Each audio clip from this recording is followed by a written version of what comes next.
Hello, welcome again. Dr. Anthony Gonzalez in Miami Community Health. We are here to talk to you again about another health topic, another important health topic. And I wanted to start off by kind of differentiating and educating our viewers about the difference between a nephrologist and a urologist. And people always ask, Doc, I have a kidney problem. Who should I see? And so nephrologists are doctors that take care of the function of the kidney. In other words, you can't make urine, your acid or your electrolytes are out of whack. That is a nephrologist.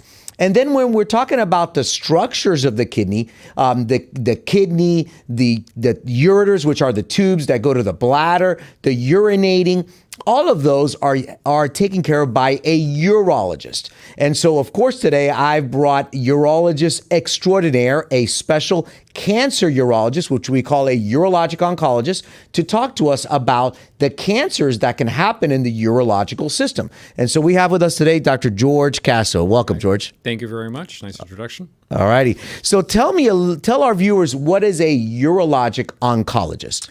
So urology as a specialty deals with a lot of cancers. When you look at the top 10 cancers, let's say, prostate cancer is number one among men, solid organ cancer, non-skin. But then you also have bladder cancer as well as kidney cancers. So it's a very common thing for urologists.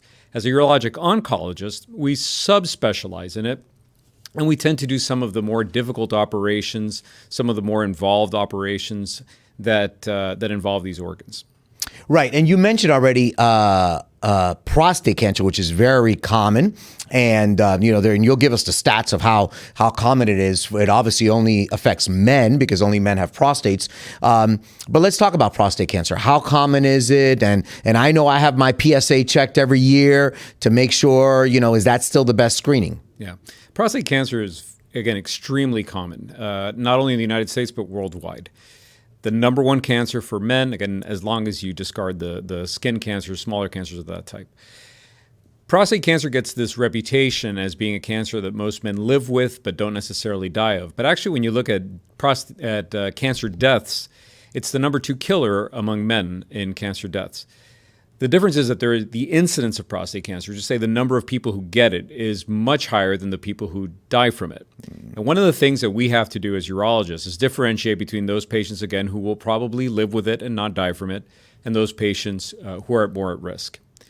Part of that is, as you said, PSA testing. And PSA testing has become very controversial, but it is still the basis, the most basic way in which we try to differentiate which men might be at higher risk versus those who aren't. So we check the PSA, and is that the way to screen if I have, if a male has prostate cancer? If my PSA is low, then I definitely don't have prostate cancer? There's no level at which you definitely don't. But what we know is, again, in terms of what your risk is, if your PSA is on the low side, your risk is much lower. A good algorithm for this, a man in his 40s should have a PSA less than 1. If it's greater than 1, it doesn't necessarily mean they have prostate cancer. It doesn't necessarily mean they need to get a biopsy, but somebody should be perhaps looking at them more closely. However, in their 40s, a man with a PSA less than 1 has a fairly low risk, and we feel fairly confident, again, telling them that they probably shouldn't get checked again until they're 55. And then the usual screening ages are between the ages of 55 and about 70. And during that time period, it doesn't even require necessarily a yearly PSA, although for convenience, that's the way most people do it. But a PSA, a digital rectal exam is part of that, sticking your finger in someone's bum and feeling their prostate. That is actually much less important. Most of us do it. I do it all the time in my clinic. But really, the PSA is what gives us the most information. And are there things that in our daily life that are going to make our PSA go up and go down that is not related to prostate cancer? There sure are, and what I find is I have a lot of patients who come who really don't want to get a prostate biopsy. I mean, they just really don't want to do it. So they're looking for every excuse possible why their PSA could have gone up. I had sex the night before. I rode my bicycle. Had a fever. I had the flu. I had, and you can come up with multiple. But those are real reasons that the PSA will go up, or they're reasons, Well, it's a yes and no. So these are all things that can influence the PSA. Some of them might increase the PSA in some studies, might lower the PSA in others. So they're not perhaps ideal things before checking a PSA. But what they won't do is they won't take someone who has a very normal PSA and make it do a giant jump to an abnormal PSA. So you can't use it as a complete crutch for these things. All right. So the PSA is elevated and there's a concern of prostate cancer. What is the first step for that man? Yeah. Currently, we still have, in the majority of insurances, the first covered step is to do a prostate biopsy.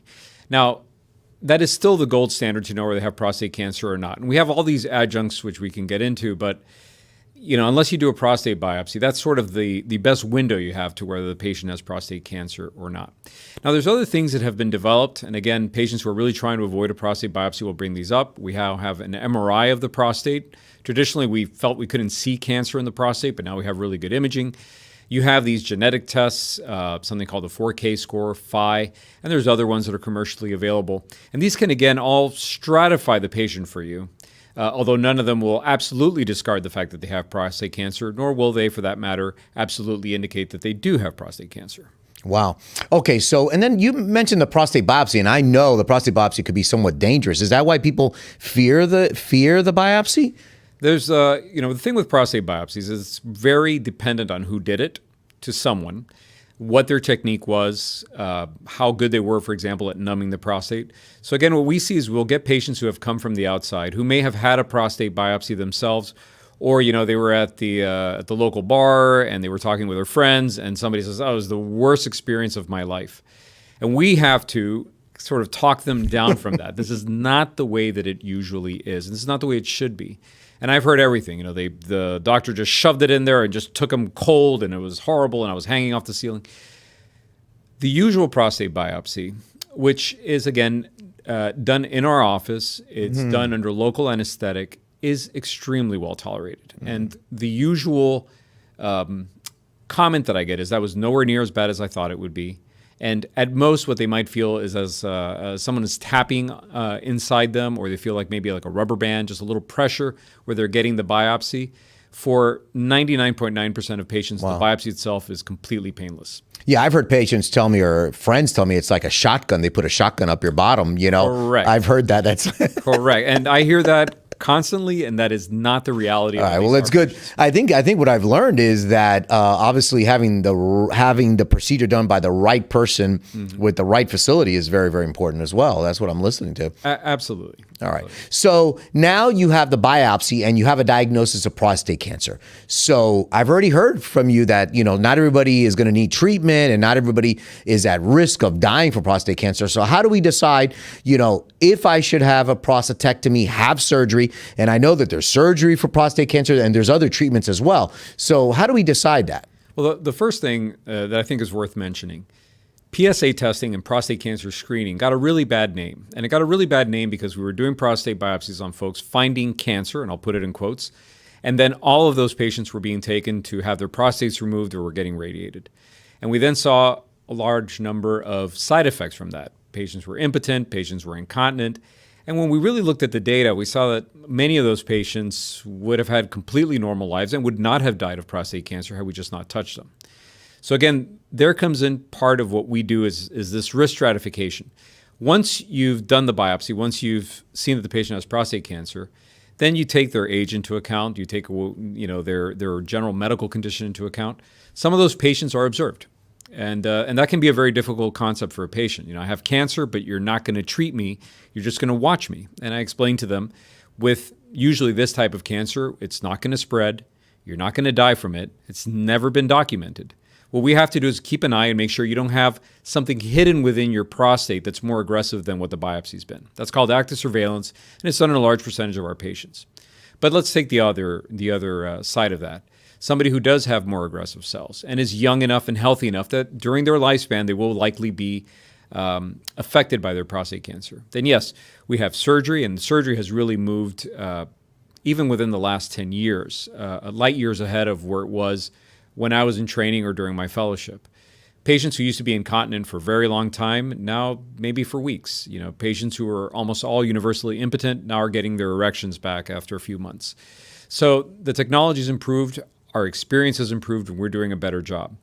Beyond surgery, there's radiation therapy, and those are really the two mainstays of treatment. But we also have things like HIFU, which is intensity-focused ultrasound. We have cryosurgery, where we can freeze portions of the prostate. We've even done something called irreversible electroporation, IRE, where we actually use a current to destroy cells within the prostate. And again, for the right patient, any one of these can be the right treatment. Yeah, so actually a lot of treatments. So not everybody needs a prostatectomy, or not everybody should have a prostatectomy. And how do we decide? Is prostatectomy still the best treatment, or not necessarily? Again, the first decision-making tree that we encounter with patients is, should you be treated or should you be followed? And again, a lot of these patients should be followed and should not have their prostates removed. Then, if you're within the treatment arm, okay, you should get treated. Again, you look at different things. A patient, for example, who is elderly, has cancer only on one side of their prostate, and their concern is more, I want to have this treated, but I don't want to have a major lifestyle change. Or maybe that patient can't tolerate surgery. Maybe that patient's already had radiation therapy and they're to their colon, so they can't get more radiation therapy. Then that might be a really good candidate to do a focal ablation, a focal destruction of just part of their prostate, not the entire gland. And again, you can come up with all these different scenarios based off of their past history, what they've had done, and what their expectations are, and potentially what their lifespan might be, to decide on what the right treatment is. So what is the life like after prostatectomy? Of course, I've had doctors tell me that they regretted having their prostatectomy and so forth. But, you stated already that you can have a great life, and because of the technology and the advancement of robotic surgery, and really the robotic surgery is really the first area. I always say robotic surgery, the robot was created for the heart, was targeted at the heart, but it ended up in the prostate. And that's really where it really took off initially. What is the life going to be like for somebody? So interestingly, when I was a fellow at Duke, there was a paper published by our group where they looked at regret after prostatectomy. And they looked at patients that had open surgery and patients that had robotic surgery. You would assume that the patients who had open surgery had more regret after surgery. It was actually reversed. The patients who had robotic surgery had the most regret. The patients that had open surgery were happier.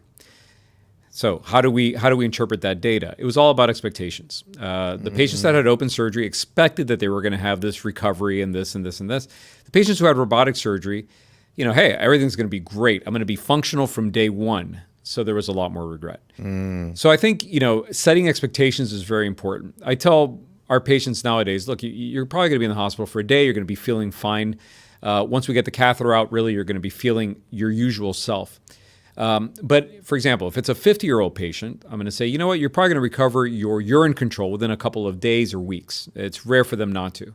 The patient's in his 70s, it's going to take longer. I know that all things being equal, because of your age, it's going to take a little bit longer to recover your urine control. Erections, again, you have a young patient with excellent erections and you're doing a bilateral nerve sparing, you're giving him every chance to recover his erections. His possibility of recovering that erection is going to be a lot higher than the elderly patient with a more advanced cancer where you're having to take more.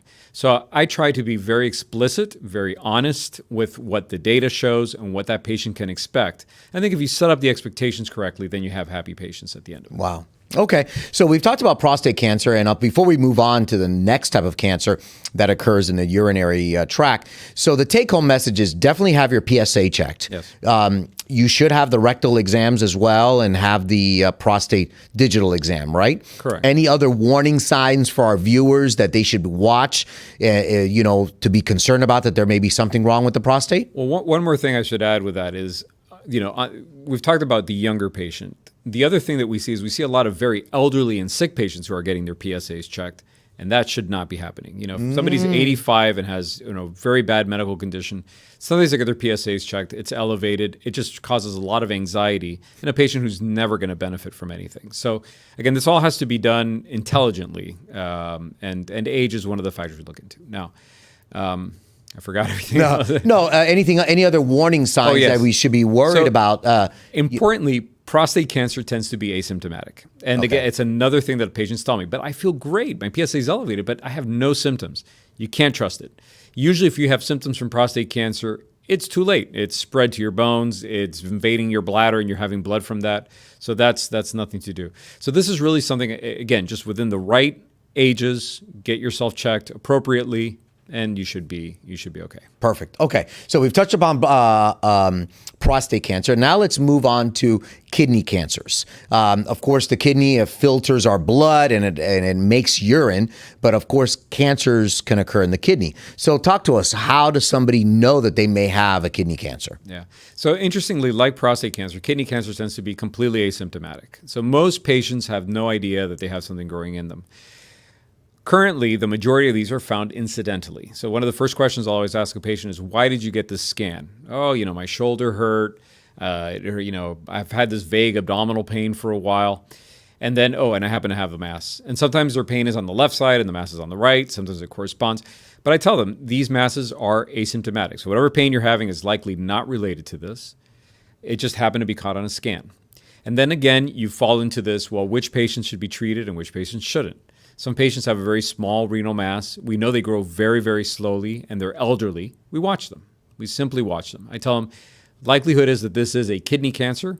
And so I'm going to say it from, up front, it's a kidney cancer. And even knowing that, we are going to watch it, and you'll be okay. Wow. On the other hand, you get younger patients, you get patients with larger masses, and then those should be treated. And again, where appropriate, that's what we do. So you didn't mention blood in the urine. Blood in the urine is not a sign of possible kidney cancer? So blood in the urine becomes I see blood, or either my doctor sees blood on a microscopic, or I see blood when I urinate, or I see, Coca-Cola looking, urine. That's... So again, if somebody is bleeding to that degree, you would think way before then, you would think that the patient might have a bladder cancer, much more common. Okay. Or even have an enlarged prostate if it's a man, again, much more common. Checking the kidneys for kidney tumors is part of our blood in the urine workup, so it can happen. But it is actually not very common for a kidney mass, a kidney tumor, to be invading into the renal pelvis, the area where the urine collects before it goes down to the bladder, so that is what's influencing those drops of blood in the urine. So it's something that is seen, but it's just not as common as these other things. Okay, so somebody has a mass in the kidney. It's found incidentally. Do you guys biopsy it first, or what do you guys do to kind of know? I mean, because that's your line of work, and you look at it and you go, I know this is a kidney cancer, and you tell the patient, but are you biopsying it? So we don't routinely biopsy, although we offer it. A solid mass in the kidney that you've already excluded something, a special type of tumor called an angiomyolipoma, which has a lot of fat, which usually you can tell just from the imaging. But excluding that one, when you see a solid mass in the kidney, it's about an 80% risk of being cancerous. Beyond that, you do get false negatives when you biopsy patients, and most of the time it doesn't really change what we're going to do management-wise. So there's been a push towards doing more biopsies sort of nationally, but for the most part, once you go through, it can be this, and this is what we might do, it doesn't really change what a lot of patients decide they're going to do ultimately. And most of the benign tumors of the kidney will grow, and they'll continue to grow, and they'll become sometimes problematic just from their size. So some patients would like to have them removed anyway to avoid that down the line. All right, so you see there's a cancer, and when do you decide that you're going to have surgery for that kidney cancer? So again, most of these are surgeries that can happen in a very elective way. It's not something that we have to rush to do. Occasionally, we do have advanced kidney cancers where there's invasion of the inferior vena cava, of the big blood vessel that brings all the blood back to the heart. And then that's something that needs to be done expeditiously. But for the more usual case of a smaller mass somewhere in the periphery of the kidney, I always tell patients, look, this is going to grow a couple of millimeters a year. So you have time to, find a time to do it, when it's convenient for you and you can do it. And then again, assuming this is a healthy patient, assuming it's a patient that has a good lifelong span, then we go ahead and plan and do it. And you were saying that the robot was very good for the prostate. I think the robot is actually probably best for the kidney. Wow, okay. When we did prostatectomies, we did them through small incisions. They weren't particularly painful. They were done extraperitoneal. Patients recovered quickly. What there was a steep learning curve. So, going back 20, 30 years, there were only a few people that knew how to do it well. And that was kind of the big hiccup. But from a recovery standpoint, if done well, they recovered quickly. On the other hand, kidney surgery used to be done with a big cut down the side through muscles that don't want to be cut in that direction. Correct. Very painful. a lot of laxity to the muscle. People call them hernias, but they're really not hernias. It's just that the muscle gets weak. Patients would spend a week in the hospital recovering from these things. Now, because you're doing it through these small little holes, you're getting to the kidney, you're doing your business, taking the tumor out, leaving everything in place. Again, 95% of my patients go home the next day, and that's it. Wow. And so if you have a tumor, do you have to sacrifice the entire kidney? Do you take a portion of it? Yeah. Talk to us about that. Very common question. I actually just had a physician whose surgery I'm going to do asked me the same question. And he said, well, I've been asking my doctor friends, and I have this little tumor, and it's a second tumor in that kidney. Should I just have it removed? And I said, absolutely not. We'll take it out. Everything's going to be great. So even if it's your second tumor in that kidney, you guys are still taking portions of the kidney. Almost because it's a second tumor, I'm going to just take a portion, because if he now gets a third one, and it starts getting in his other kidney, I don't want him on dialysis. I'm much happier to go in and just take a little bit here, a little bit here. We do this already in patients that have a genetic disorder that predisposes them to kidney cancer. So there's patients that have something called VHL. And they will get multiple tumors throughout their lifespan. And you just go in there and do multiple resections of the tumor as need be, trying to keep them off dialysis for as long as possible.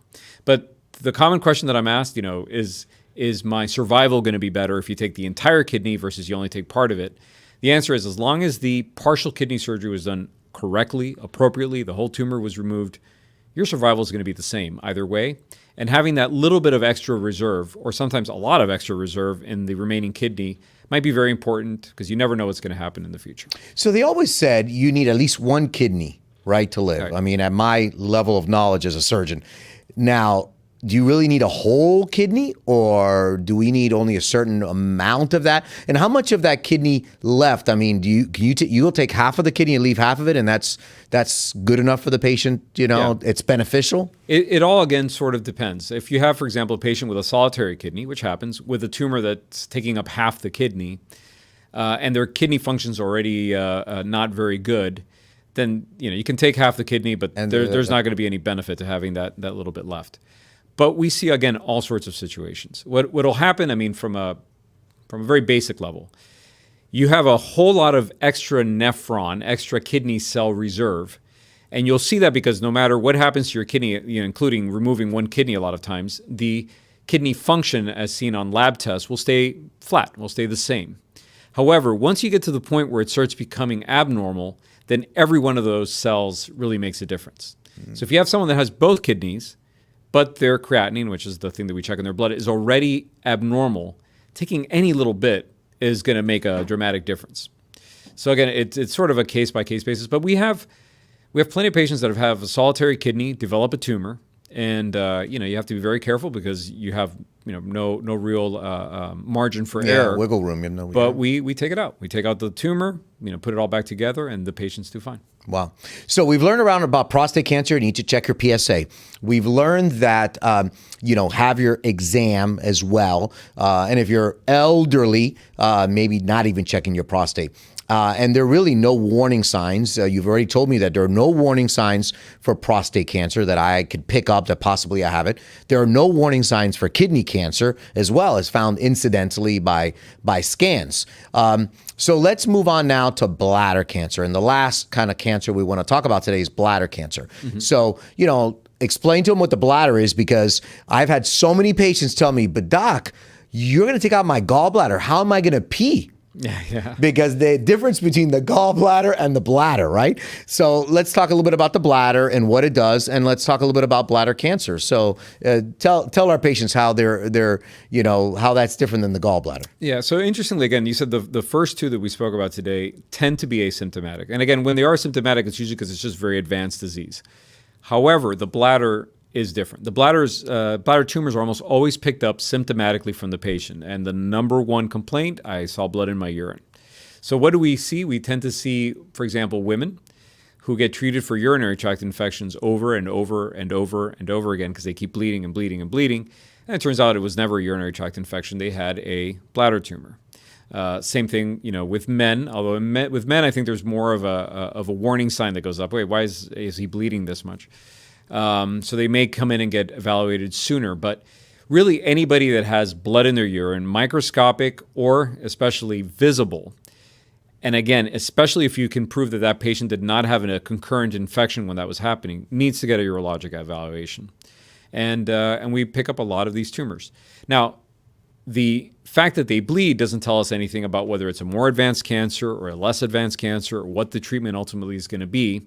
But it lets us, it sends off, again, that warning sign so that we can look for it. So somebody has blood in their urine, they go see a urologist. What type of test are they going to get? So our standard blood in the urine workup, again, is a risk-based thing. They will usually get some form of imaging of their kidneys. That has now been recently changed to not necessarily requiring a CAT scan. Some patients that are fairly low risk can just get an ultrasound. But the standard had always been a CT urogram, a special kind of CAT scan where contrast is given and excreted through the urinary tract, and we get to see really good images, and a cystoscopy. Again, this is another one of those treatments that I have to talk a lot of patients through. It's similar to having a catheter placed to drain your bladder. So anybody who's had a Foley catheter placed at any point, it's basically the exact same size, only it has a camera at the end. And again, we do it in patients who are awake and we're in the office with us. It's more uncomfortable in men than it is in women because there's a longer way to go through, and the prostate can be very tender as it slides through. But the whole process takes about a minute. We go inside, we look, and unfortunately, there is no radiographic test that gives us that degree of vision that we need to know that there is a tumor or there isn't. It has to be done visually. All right. So then you find a tumor and you have somebody in your office and they have a tumor in their bladder. Then what happens? What is the treatment protocol for that patient? Yeah. So we usually will take them, especially the first time, to the operating room. We do a fairly minor procedure. It's called a transurethral resection of a bladder tumor, or a TURBT. We do that under anesthesia. So it'd be uncomfortable for the patient otherwise. And we're doing essentially the same thing we did in the office. We're going inside the bladder, only now we have a special tool that can cut a piece of the bladder out. So we cut the piece of the bladder that has a tumor, cut that out, burn the area, and then that piece gets sent to our pathologist, and then depending on what is seen on there determines what the next step is. Okay. And I know because I've had family members that have had bladder cancer and they just get treatment. And then, of course, I know because, we work together, I see patients that have bladder cancer and they have to have their bladder removed. Yeah. So tell us about the different treatments and who gets what. So bladder cancer, again, one of those things that we can divide into subgroups. There are going to be the low-grade bladder cancers, superficial bladder cancers. These are ones that are not invading into the wall of the bladder. And the cancer cells, when the pathologist looks at them under the slide, they don't look aggressive. Those patients generally have a very different course than the ones that have more aggressive tumors. And those patients may not require very much. Sometimes we simply remove it and then just put them on an observation protocol and look every so often. On the other hand, you have patients that have aggressive tumors or tumors that are beginning to invade into the wall of the bladder. Those patients might require intravesicle therapy. Well, what's that? That means we're going to put medicine in their bladder to try to keep the cancer from coming back, and perhaps just as importantly, from progressing, from becoming more invasive into the wall.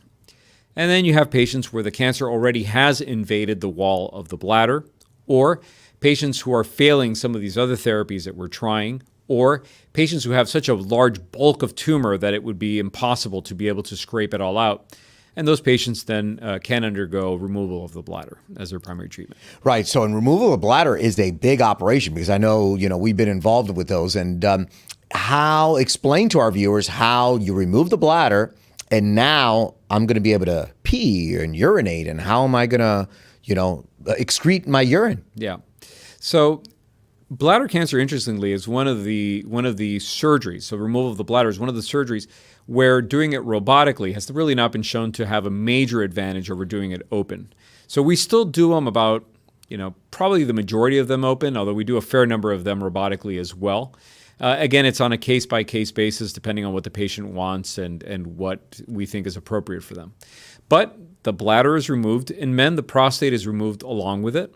In women, sometimes the female organs are removed along with it because these things are all in proximity to the bladder, and these tend to be elderly patients. But everything is removed. Apart from that, the lymph nodes that drain the bladder are removed. And then, as you said, you have to form some form of reconstruction. Now, everyone or most patients, once they've reached me, have already spoken with another urologist, et cetera. They're being referred. They've all heard about this Neobladder. And that's very exciting because, hey, I'm going to have this whole thing and I'm going to be peeing the way I was before. And again, we have to warn them. That's not quite the way it works. One of the ways we can do it is a neobladder. That's we take a piece of small intestine, we fold it a certain way, and then we put it back against the urethra so that they are, in theory, peeing very similarly to the way they were before. And what I can say about it is that when it works well, it works very well, and they're happy patients, but it doesn't always work well. And the patient has to accept that risk. And that might mean that they may need to catheterize themselves to completely empty it. They're going to certainly have to do some maintenance on it because that's intestine. Intestines, yeah. It's producing mucus, and mucus and urine are not very compatible. They'll form stones. They'll form other issues. So as long as the patient is motivated, as long as the patient is reliable and is going to do the right things, it can be a very good way of reconstructing. And we tend to do that, again, with younger patients, elderly patients. It's not that they can't have it. It's just, sometimes it's a lot for them to deal with. The more standard way of draining them, again, because majority of these are elderly patients, is to make what's called an ileal conduit. So again, a piece of small intestine is taken, the rest of the bowel is put back into continuity, and then the ureters, the drainage tubes of the kidneys, are both plugged into that, and that goes to a bag on their side. Psychologically, at first, a lot of patients hate it, hate this idea that they're going to be wearing a bag. But when you look long-term, they tend to be the most satisfied patients. And it's easy to know why. It's because once they get it, they forget it. At the beginning, they may be very conscious of it, but after a few years, it's just a routine. They change it. They don't have to go to the bathroom and pee anymore. It's just when the bag is full. But they don't have to be catheterizing or doing anything else as part of their maintenance. And isn't some of those urostomies that you put, aren't they sometimes where they can catheterize themselves and empty them, what they call, I guess, continent urostomy? In other words, where the urine doesn't come out at all times, it just stays in there, and then they can literally pee whenever they want on demand, right? Correct. That is called a continent reservoir. The classic one is called the Indiana pouch. Indiana pouch was produced by the urologist in Indiana, but it's over time just come to mean any one of them. And there's multiple ways you can construct one with different parts of the bowel, et cetera. It has, in general, fallen out of favor. Okay. We don't do that one anywhere near as much. I mean, I can tell you in now over 11 years, maybe once, we've had someone. And again, it's part of the problem is that one actually has the highest complication rate of all of them, even including a neobladder. You get a lot of issues with being able to slide the catheter in, and then it gets kinks, and it doesn't work well, et cetera. But in the right patient, like anything else, it might be the right thing to do. For example, there's a reason in their pelvis that you cannot reconstruct them that way, and it's a younger patient and they don't want to have a bag, then that might be the right thing to do. It's just that the indication for that particular procedure has really dwindled. Okay. Wow. And I've always been astonished at how we can use the intestine, reconstruct a portion of the intestine and make a bladder for somebody. Yeah. And I've seen how that, obviously, and in patient, I've operated on some of those patients afterwards, gone in there. I've seen that new bladder, that neobladder you talk about, and I've had to fix hernias and other things on them. So it's incredible. So we've learned a lot today about prostate cancer. We've learned a lot today about kidney cancer. We've learned a lot about bladder cancer as well. I want to thank Dr. Caso for coming here today to be with us. Remember, some of these cancers don't have warning signs. Some do. If there's any concern, always see your doctor, see your urologist. And of course, we have Dr. Caso and his colleagues at the Miami Cancer Institute, which can help you and your family with any of your cancer needs. So once again, thank you, George, for being with us. And thank you for our viewers.